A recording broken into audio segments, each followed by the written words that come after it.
Hi friends, எல்லாருக்கும் வணக்கம். So இன்றைக்கி நம்ம பார்க்க போகிற விஷயம் ரொம்ப ரொம்ப முக்கியமான ஒரு விஷயம். தல ரசிகர்களுக்கு அஜித்குமார் ரசிகர்களுக்கு, ஏகே அவர்களுடைய ரசிகர்களுக்கு ஒரு வேண்டுகோள், ஒரு அறிக்கை விட்டுருக்கிறாரு. அதை பற்றி தான் இந்த வீடியோவில் நம்ம பார்க்க போகிறோம். வாங்க வீடியோக்குள்ளே போகலாம். அது என்ன அப்படிங்கிறத இந்த வீடியோவில் டீட்டெயிலாக பார்ப்போம். அதுக்கு முன்னாடி என்னோடய சேனல் நீங்கள் சப்ஸ்கிரைப் பண்ணாமல் இருந்தீங்கன்னா சப்ஸ்கிரைப் பண்ணிடுங்க. ஓகே, இன்றைக்கி நம்ம பேச போகிற டாபிக் என்ன அப்படின்னா, இன்றைக்கி பார்த்திங்கன்னா இந்த விஷயம் பயங்கரமாக ட்ரெண்ட் ஆகிட்டுருக்கு.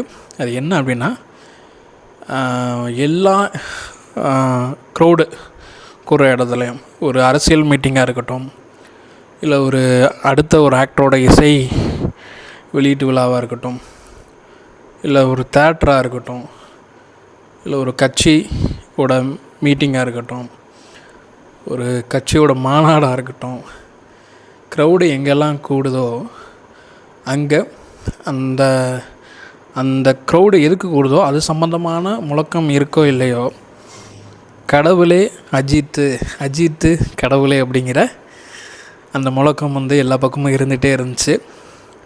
இது பார்த்திங்க அப்படின்னா ரொம்ப அளவுக்கு அதிகமாக போயிடுச்சுன்னு தான் சொல்ல முடியும். ஏன் அப்படின்னு பார்த்திங்கன்னா, இது அவர் நம்முடைய அஜித்குமார் சாரையே ரொம்ப ரொம்ப மனசங்கடத்தை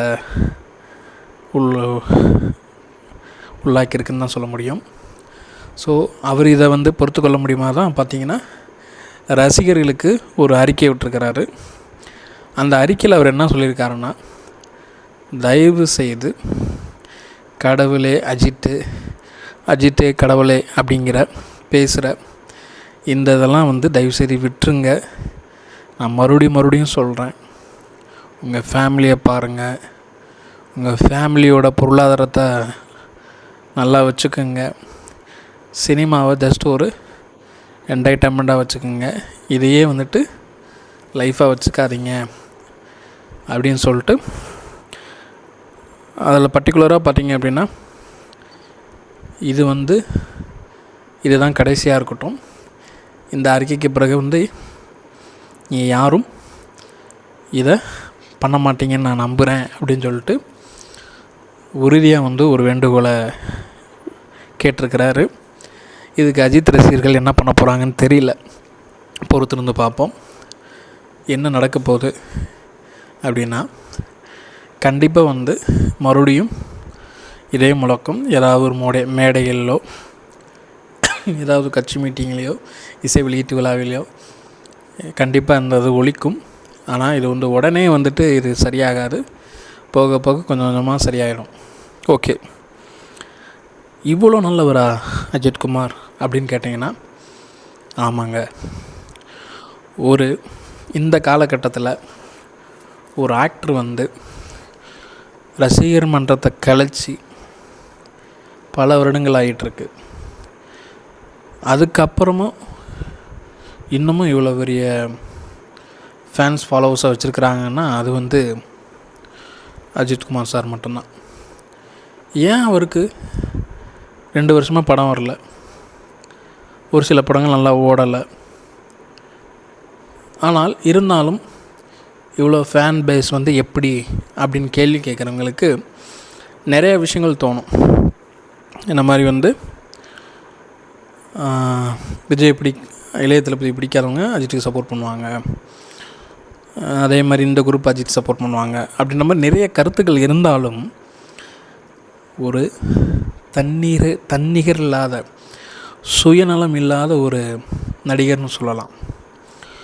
ஒரு நடிகர் இந்த சொசைட்டியில் எவ்வளோ தூரம் தனி மனித ஒழுக்கத்தோடு இந்த சமுதாயத்துக்கு முன்னோடியாக இருக்கிறாரு அப்படிங்கிறத நம்ம பார்க்கும்போது ரொம்ப பிரமிப்பாக இருக்கும்.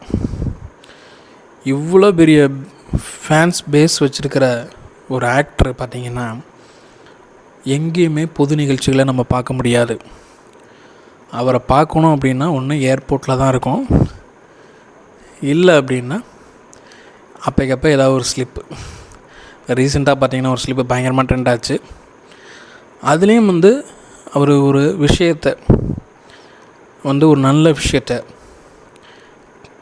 சொன்னார். அது என்ன அப்படின்னா, ட்ராவல் பண்ணுங்கள்.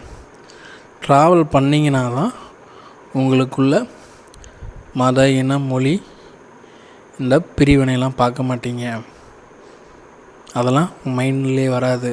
ஸோ அதனால் நீங்கள் ட்ராவல் பண்ணுங்கன்ற மாதிரி ஒரு விஷயம் வீடியோ போட்டிருந்தார். அதுவும் பயங்கரமான ஒரு வரவேற்பை பெற்றுருந்துச்சு. இன்னொன்று, கடவுளே அஜித்தே கடவுளே அப்படின்னு சொன்னோடனே, இதே இது வேறு நடிகர்களுக்கு இந்த மாதிரி ஒரு வரவேற்பு இருந்துருந்துச்சுன்னா அவங்க எப்படி எடுத்திருப்பாங்கன்னு எனக்கு தெரியாது. ஆனால் இது ஒரு எதிர்பார்த்துருந்த ஒரு வேண்டுகோள் தான், அறிக்கை தான். ஏன்னா கண்டிப்பாக வந்து இதுக்கு முன்னாடி தலைன்ற ஒரு விஷயம் பயங்கரமாக சர்ச்சையாகிட்டு இருந்துச்சு. அதுக்குமே வந்து பார்த்திங்கன்னா அஜித்குமார் அவர்கள் ஒரு விஷயத்தை கொண்டு வந்தார்.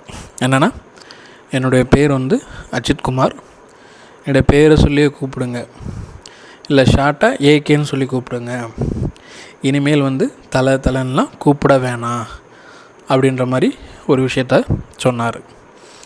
எனக்கு தெரிஞ்சு யார் இந்த மாதிரிலாம் ஒரு ஆக்டரு ஒரு சோஷியல் மீடியாவை தேவையில்லாமல் அவங்க வந்து ஃபேன்ஸ் வந்து மிஸ்யூஸ் பண்ணுறாங்க, தேவையில்லாமல் இந்த டைமை வந்து இதில் ஸ்பெண்ட் பண்ணுறாங்கன்னு எனக்கு தெரிஞ்ச உடனே அவர் விடுகிற அறிக்கையை பார்த்திங்கன்னா, தயவுசெய்து இந்த மாதிரி நம்ம பண்ணாதீங்க அப்படின்றார். எந்த ஒரு ஆக்டர் இப்படி சொல்லுவாங்க யோசித்து பாருங்கள்.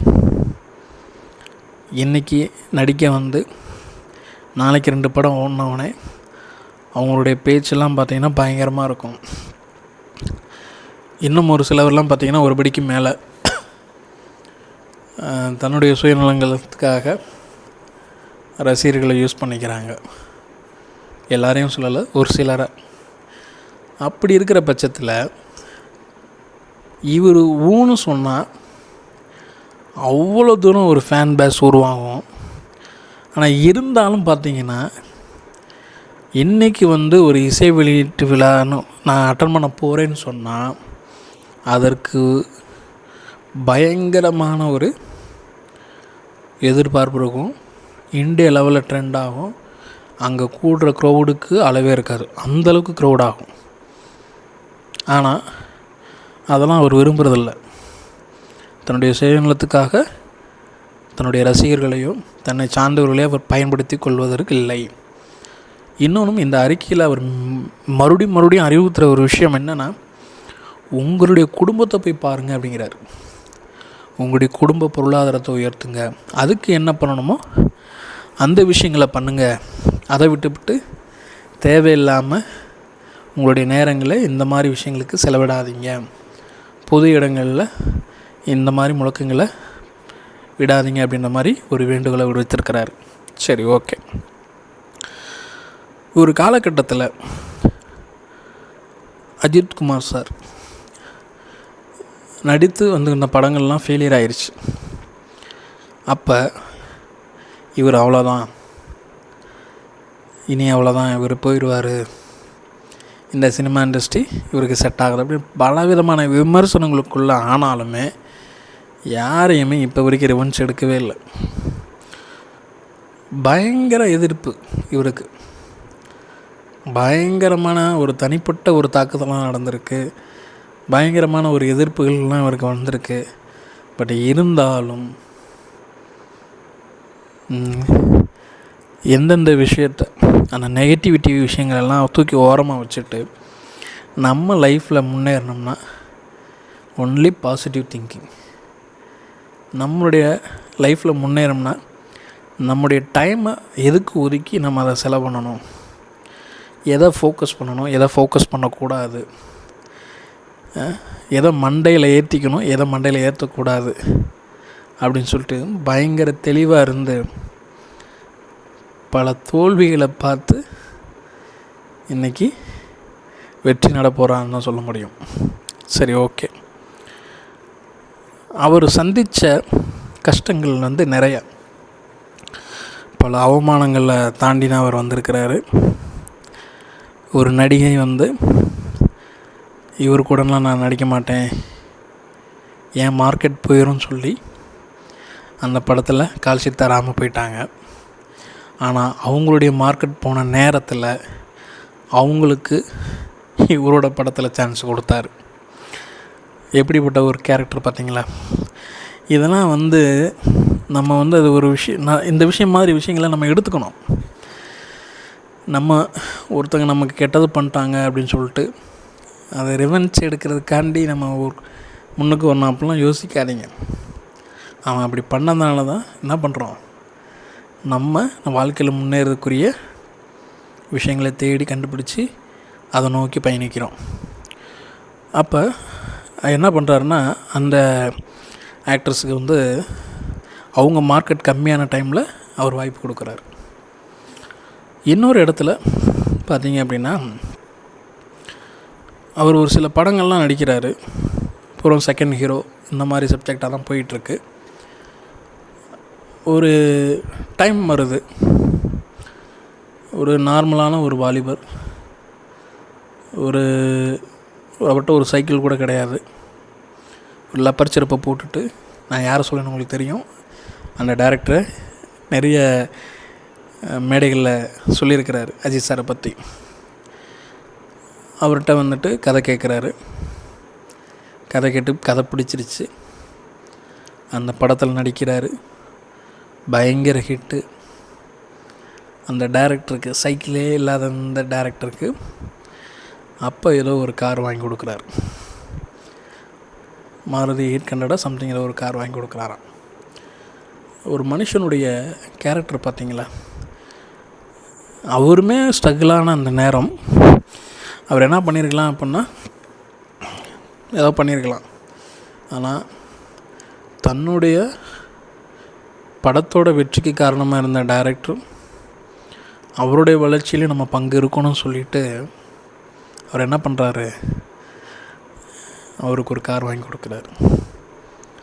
இன்னொரு விஷயம், நிறைய விஷயங்கள் எல்லாருமே கேள்விப்பட்டிருப்பீங்க, சத்தமே இல்லாமல் நிறைய பேருக்கு ஹெல்ப் பண்ணுறாரு. இது எத்தனை பேர், நிறைய பேருக்கு தெரியும். சத்தமே இல்லாமல் நிறைய ட்ரஸ்ட் மூலமாக நிறைய பேருக்கு இலவச கண் பரிசோதனை ஆப்ரேஷன் பண்ணுறதுக்கு ஹெல்ப் பண்ணுறாரு. நிறைய குழந்தைகளுக்கு இருதய மாற்று சிகிச்சைக்கு ஹெல்ப் பண்ணிக்கிட்டு இருக்கிறாரு. தான் கூட இருக்கிற, தன்னுடைய வீட்டில் வேலை பார்க்குற, ஆஃபீஸில் வேலை பார்க்குற அவங்களுக்கு சொந்தமாக எல்லாருக்கும் வீடு கட்டி கொடுத்துருக்கிறாரு. இந்த வர்தா புயல் டைமில் கூட அங்குள்ள சில மக்களுக்கு தன்னுடைய வீட்டையே வந்துட்டு ஓப்பன் பண்ணி விட்ருக்கிறாரு. இந்த மாதிரி அந்த மனுஷனை குறித்து நல்ல விஷயங்கள், நிறையா விஷயங்கள் அடிக்கிட்டே போகலாம். ஆனால் எல்லாருக்கும் அவரை குறித்து நெகட்டிவாக தோன்ற ஒரே ஒரு விஷயம், எந்த இவரோட பெரிய பெரிய ஆக்டரு, மூத்த ஆக்டர்ஸ்லாம் வந்துட்டு இசை வெளியீட்டு விழாவில் கலந்துக்கிறாங்க, எல்லா விழாவும் கலந்துக்கிறாங்க, ஆனால் இவர் வரமாட்டுறாரு, ரொம்ப பிஹேவ் பண்ணுறாரு, பில்டப் பண்ணுறாரு. தயவுசெய்து அப்படி யோசிக்காதீங்க. அவங்கெல்லாம் அவங்களுடைய இது, அவங்களையும் நம்ம குறை சொல்லக்கூடாது. ஆனால் இவர் வந்து தன்னுடைய ரசிகர்களுக்கு உண்மையாக இருக்கிறார். முதலாவது தனக்கு, தன்னுடைய மனசாட்சிக்கு உண்மையாக இருக்கார். எந்த ஒரு சூழ்நிலையிலும் தன்னுடைய சுயநலத்துக்காக எந்த ஒரு ரசிகனையும் யூஸ் பண்ணிடக்கூடாதுங்கிறதுல ரொம்ப ரொம்ப ரொம்ப கருத்தாக இருக்காருன்னு சொல்ல முடியும். எத்தனை பேர் இப்படி இருப்பாங்கன்னு சொல்லுங்கள். அதே மாதிரி பார்த்திங்கன்னா, ஒரு பெர்ஃபெக்ட் இந்திய குடிமகன் ஆற்ற வேண்டிய கடமைகள் என்னென்ன அப்படின்னு நம்ம எடுத்தோம்னா, டேக்ஸ் ப்ராப்பராக கட்டுறது, கரெக்டாக ஃபைல் பண்ணுறாரு டேக்ஸை. இன்னொரு விஷயம், எந்த ஒரு அன்அஃபிஷியலாக பிளாக் மணி இந்த மாதிரி எதுவும் வாங்குறது கிடையாது. ஓகே. ரெண்டாவது விஷயம், எந்த நாட்டில் ஷூட்டிங்கில் இருந்தாலும் தேர்தலுக்கு ஓட்டு போடுறதுக்கு வந்துடுவார். இதெல்லாம் வந்து எதுக்கு சொல்கிறேன் அப்படின்னா, இதெல்லாம் இந்திய ஒரு தலை சிறந்த குடிமகனுடைய பண்பு. எந்த நாட்டில் இருந்தாலும் சரி, எவ்வளோ பிஸியாக இருந்தாலும் சரி, எவ்வளோ ஹெல்த் இஷ்யூ இருந்தாலும் சரி, ஓட்டு போடுறதுக்கு கரெக்டாக அந்த டைமுக்கு வந்து எந்த க்ரௌடும் கூடாமல் இருக்கிறதுக்கு காலைல வெள்ளனையாக வந்துட்டு ஓட்டு போட்டுட்டு ஃபேமிலியோடு கிளம்புறாரு. ஓகே, அதே மாதிரி இவர் டைம் ஸ்பெண்ட் பண்ணுறதெல்லாம் எங்கேன்னு பார்த்தீங்கன்னா, அதிகமாக அவரோட ஃபேமிலியோடு ஸ்பெண்ட் பண்ணுறாரு. இன்னொன்று, அவருக்கு அவருடைய ஆம்பிஷன் ஒன்று இருக்கும்ல, அவருடைய ஆசைன்ற ஒன்று இருக்குல்ல, அந்த விஷயத்தை அவர் ஃபுல்ஃபில் பண்ணுறதுக்கு செலவு பண்ணுறாரு. இன்னொரு முக்கியமான ஒரு விஷயம் என்ன அப்படின்னு பார்த்தீங்க அப்படின்னா, எந்த விதத்துலேயும் யாரையுமே இப்போ வரைக்குமே எப்படி சொல்கிறது, எந்த ஆக்டருமே வந்து பார்த்திங்கன்னா குறை சொல்ல முடியாத ஒரு மனிதர் தான் சொல்ல முடியும். அப்படிப்பட்ட ஒரு தங்கமான ஒரு நல்ல மனிதர் நம்முடைய ஏகே அஜித்குமார் அவர்கள். நான் பெருமையாக சொல்லிக்கிறேன், நானும் தீவிர அஜித்குமார் ஃபேன் தான் சின்ன வயசுலேருந்தே. ஆனால் அவர் ஒவ்வொரு டைமும் சொல்கிறப்ப அதை அக்செப்ட் பண்ணிக்கிற மனநிலைக்கு நான் போயிடுவேன். இன்னொன்று, அவரிடமிருந்து நான் நிறைய விஷயங்கள், நல்ல விஷயங்களை நான் எடுத்துப்பேன். அவர் விஷயம், ஏன்னா ஒரு பெரிய ஆக்டர், ஒரு உச்சத்தில் இருக்கிற ஒரு ஆக்டரு, அவரே டவுன் டு எர்த்தாக இருக்கிறப்ப, அவ்வளோ ஒரு தாழ்மையாக இருக்கிறப்ப நம்மலாம் ஏமாத்திரம் யோசித்து பாருங்கள். அவ்வளோ பெரிய ஆக்டரு, அவ்வளோ பெரிய ஃபேன் பேஸ் இருக்குது. ஆனால் அவரே பார்த்தீங்க அப்படின்னா எந்த ஒரு ஈகோவும் இல்லாமல், தன்னுடைய சுயநலத்துக்காக யாரையும் யூஸ் பண்ணிக்காமல், யாருக்கும் கெடுதல் கூட நினைக்காம, கெடுதல் நினச்சவங்களுக்கும் நல்லது செஞ்சுட்டு தன்னுடைய ஆம்பிஷனை நோக்கி போகிறார்ல. ஸோ அதுதான் வந்து என்னை ரொம்ப டச் பண்ணுச்சு. அவருடைய நிறையா படங்கள் ஓடலை, பட் இருந்தாலும் 2 வருஷம் ஆச்சு ஒரு படம் வந்து. பட் இருந்தாலும் இன்னமும் ஃபேன் பேஸ் வந்து அதிகச்சிட்டதாக இருக்கிறது காரணம் இதுதான், இந்த ரீசன் தான். அவருக்கு மேலே அவ்வளோ மரியாதை கூடுறதுக்கு காரணமும் இந்த மாதிரி விஷயங்கள் தான். அவருடைய கேரக்டர், ஒரு மனுஷனால் இவ்வளோ பெரிய இடத்துல இருந்து இவ்வளோ தூரம் ஒரு மனுஷன் தாழ்மையாக இருக்க முடியுமா? ரொம்ப ட்ரூவாக, அதெல்லாம் ரொம்ப மிராக்கிளாக இருக்குது. நம்மலாம் அந்த அந்த பொசிஷனில் நம்ம இருக்கிறப்ப நம்மலாம் எப்படி இருப்போம் யோசித்து பாருங்கள்.